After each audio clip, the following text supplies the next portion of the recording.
Hello दोस्तों, स्वागत है आपका एलिगेंट ट्यूटोरियल के यूट्यूब चैनल पर। आज के इस वीडियो में आप क्लास 10th के एनसीईआरटी का chapter 3 pair of linear equations in two variables के एक्सरसाइज 3.6 के सॉल्यूशंस को देखेंगे।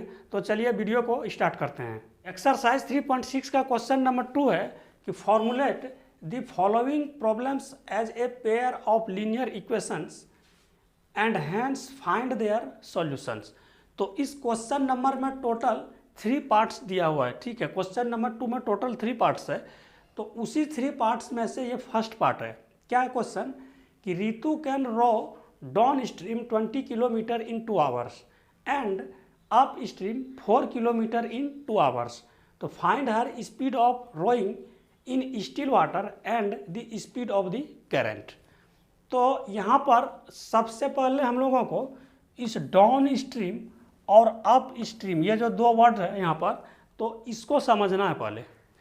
तो जैसे ये एक रिवर है और रिवर में सपोज कि ये बोट है, ठीक है। तो इस बोट का हम स्पीड लेट कर लिए कि ये x किलोमीटर पर आवर है, और इस वाटर का जो करंट है, वाटर का करंट यहाँ पर लेट कर लिए कि y किलोमीटर पर आवर है।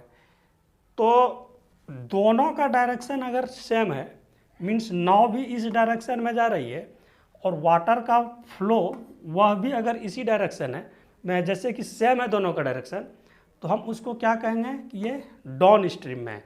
और उस केस में जो स्पीड होगा तो वो क्या होगा, दोनों का प्लस हो जाएगा, मीन्स x प्लस वाई।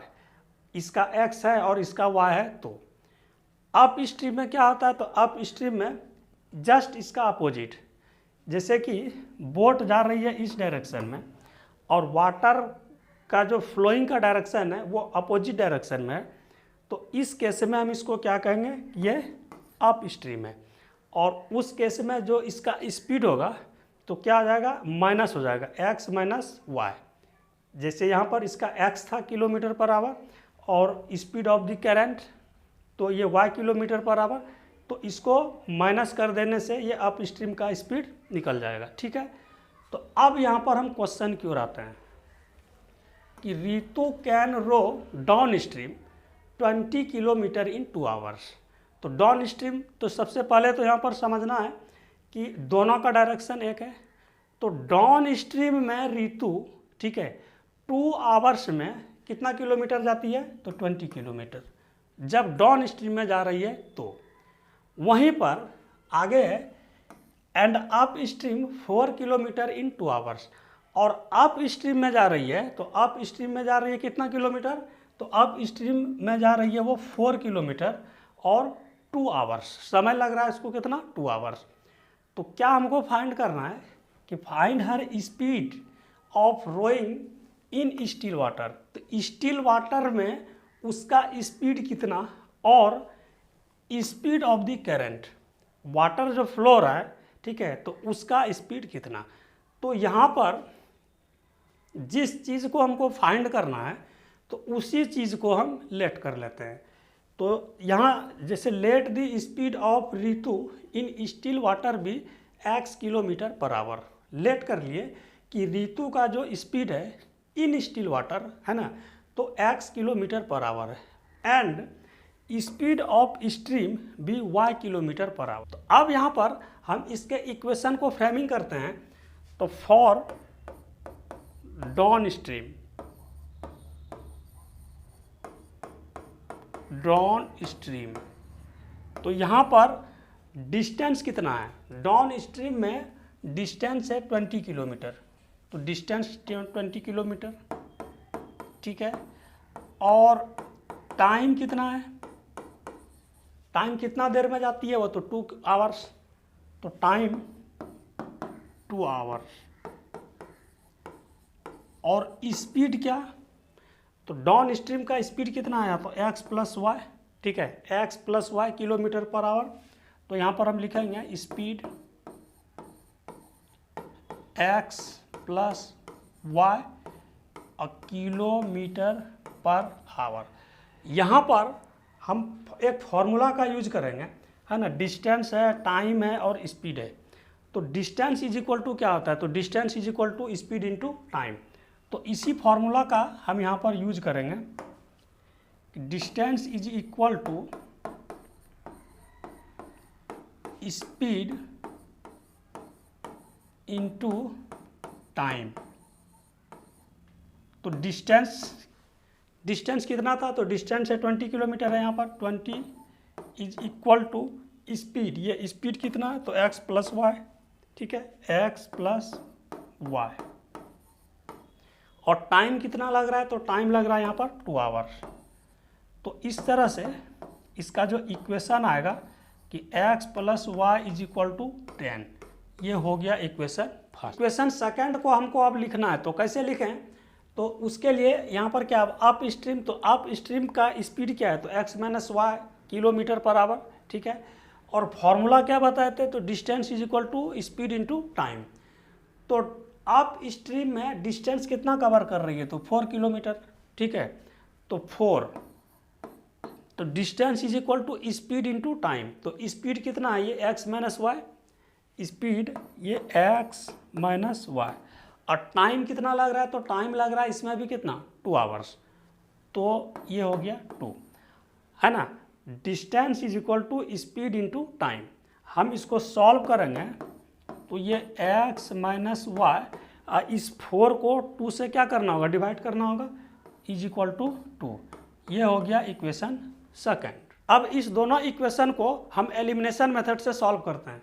तो बाय एलिमिनेशन मेथड यहाँ पर देख रहे हैं कि प्लस वाई है और यहाँ क्या है माइनस वाई, तो क्या करना होगा, तो ऐड करना होगा। तो adding equation first and equation second, तो ऐड करने से क्या होगा कि वाई वाई कैंसिल, ठीक है। तो 2x is equal to 12, therefore x is equal to 12/2, तो ये कितना 6। अब इस x के वैल्यू को इक्वेशन फर्स्ट में हम पुट कर देते हैं। तो put x is equal to 6 in equation first. तो इक्वेशन फर्स्ट है हमारा x plus y is equal to 10। तो x का वैल्यू हम 6 पुट कर देंगे, तो y कितना हो जाएगा, y हो जाएगा 4। इस तरह से x और y दोनों का वैल्यू यहाँ पर फाइंड हो गया। तो x का आया 6 और y का 4। तो x हम किसको लेट किए, तो x क्या है कि speed of Ritu in still water. तो x कितना आया 6, तो 6 किलोमीटर पर आवर। और स्पीड ऑफ करंट हम क्या लेट किए थे, y, तो y का कितना आया 4। तो इसका जो आंसर आएगा ये 4 किलोमीटर पर आवर। इस तरह से क्वेश्चन नंबर 2 का जो फर्स्ट पार्ट था उसका सॉल्यूशन कंप्लीट हो गया। क्वेश्चन नंबर 2 का सेकंड पार्ट है 2 women and 5 men can together finish an embroidery work in 4 days, while 3 women and 6 men can finish it in 3 days. To find the time taken by one woman alone to finish the work and also that taken by one man alone.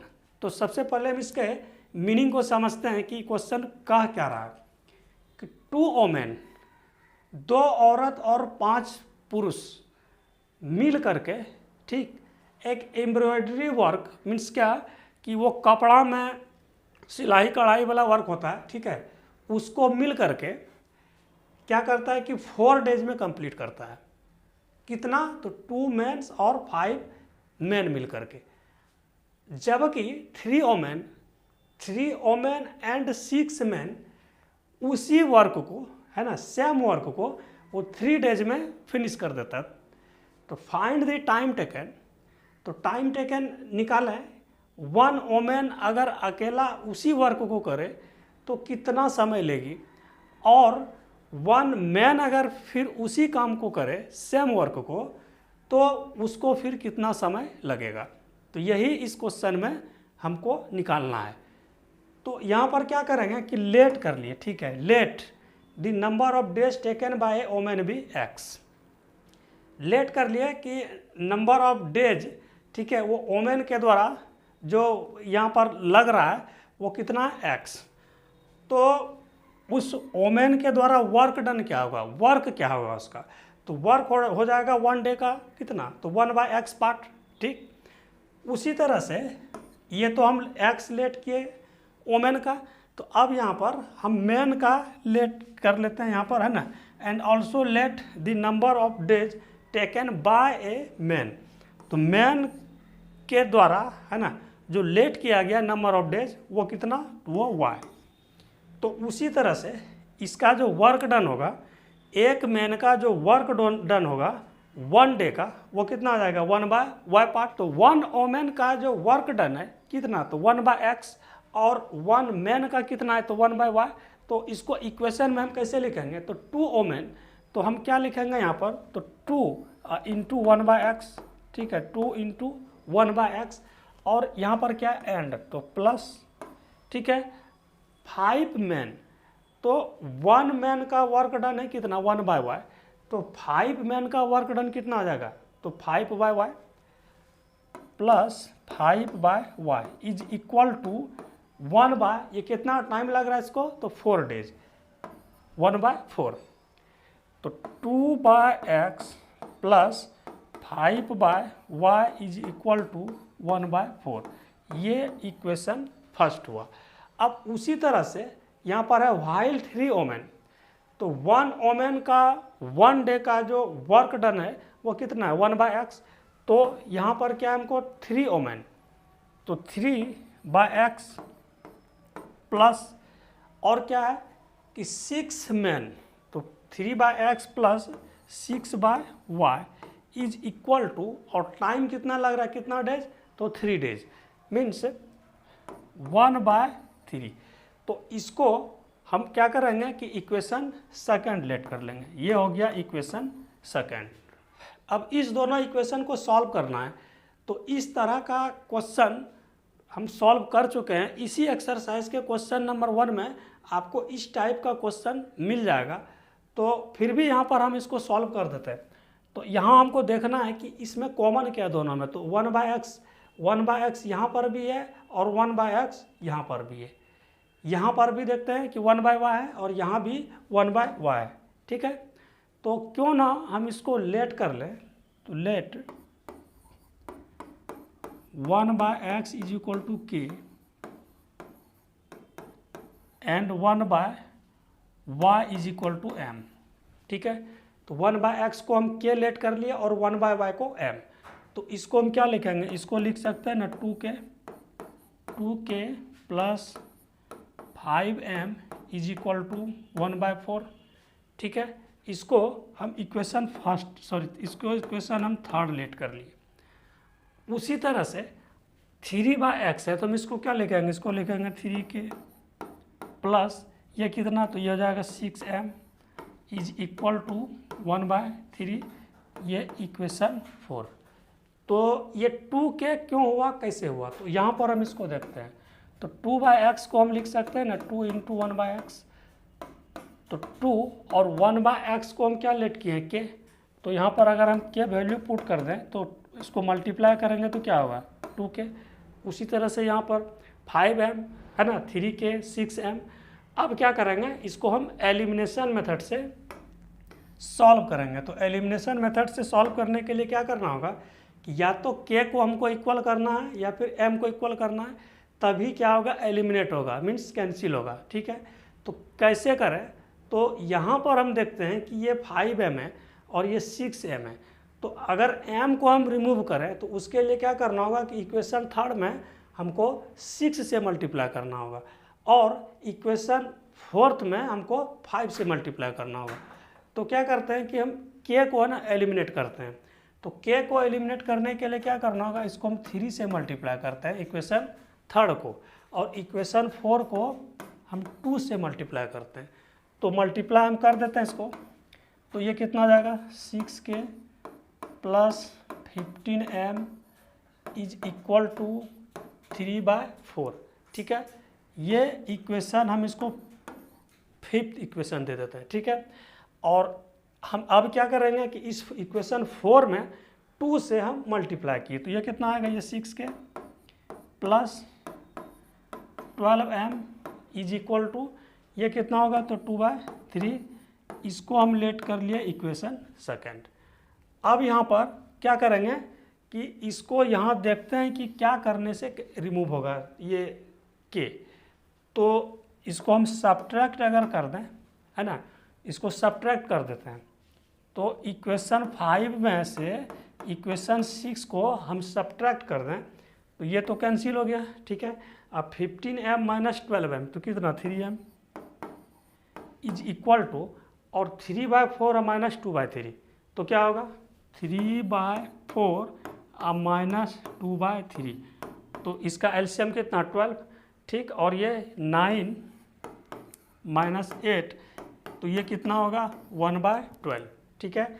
तो यहाँ पर हम लिख सकते हैं ना 1/12, तो therefore m is equal to 1/36। अब इस m के वैल्यू को हम इक्वेशन 5 या 6 किसी में भी हम पुट कर सकते हैं। तो put m is equal to 1/36 in equation 5। तो इक्वेशन 5 है कि 6k प्लस 15m है ना, 6k plus 15m is equal to 3/4। तो यहाँ पर m का 1/36 हम पुट करेंगे, तो 6k प्लस 15 और m का कितना 1/36, तो 1/36 हम इसको पुट करते हैं यहाँ और सॉल्व कर देते हैं। तो सॉल्व करने से क्या होगा यहाँ पर कि 3 से हम इसको कैंसिल करते हैं, तो 3 और ये कितना 12 और 3 5 जा 15, तो 6k इज इक्वल टू ये कितना है इधर 3/4 और यहाँ पर कितना है तो 5/12, ये प्लस में है तो इसको राइट हैंड साइड में ले जाएंगे तो क्या होगा ये माइनस, तो -5/12। अब इसको एलसीएम लेते हैं, तो 6k इज इक्वल टू इसका एलसीएम कितना, तो इसका एलसीएम आएगा 12, ठीक है। तो 12 यानी 4 3 जा 12 और 3 3 जा 9, ये 9 और यहाँ पर कितना तो ये 5, तो 6k इज इक्वल टू 4/12, तो therefore k is equal to कितना 6k इज इक्वल टू 4/12, तो k इज इक्वल टू 4/12। ये 6 भी तो यहाँ पर नीचे क्या होगा ये डिवाइड हो जाएगा क्या, ठीक है। तो 4 3 जा 12 यानी कि k का वैल्यू 1/18 और m का जो वैल्यू आया तो m का वैल्यू कितना आया 1/36। अब इसको हम जो लेट किए हैं है ना कि k किसको लेट किए हैं और m किसको लेट किए हैं, अब उस पर वैल्यू को इम्प्लीमेंट करेंगे तब इसका सॉल्यूशन होगा। तो k का वैल्यू आया 1/18 और m का कितना 1/36, तो k हम लेट किसको किए थे, तो k लेट किए थे 1/x को, ठीक है। तो 1/x is equal to k, तो k का वैल्यू कितना है तो 1/18। तो इस तरह से x का वैल्यू कितना आया, तो x का वैल्यू आया 18। ठीक उसी तरह से यहाँ पर 1/y is equal to m, 1/y को हम m लेट किए थे, तो 1/y इज इक्वल टू और m का कितना है तो 1/36 वैल्यू निकाले m का, तो देयरफॉर तो y इज इक्वल टू 36। अब x और y जो हम लेट किए थे है ना कि number of days taken by a women, तो उसको हम x लेट किए थे, तो x का वैल्यू कितना आया यहाँ पर, तो ये होगा इसका 18 डेज। और number of days taken by a man, तो इसको क्या लेट किए थे तो y, तो y का जो वैल्यू आया वो कितना आया 36, तो इसका होगा 36 डेज। इस तरह से क्वेश्चन नंबर 2 का 1 और 2 सॉल्यूशन कंप्लीट हो गया। तो मिलते हैं नेक्स्ट वीडियो में, तब तक के लिए धन्यवाद।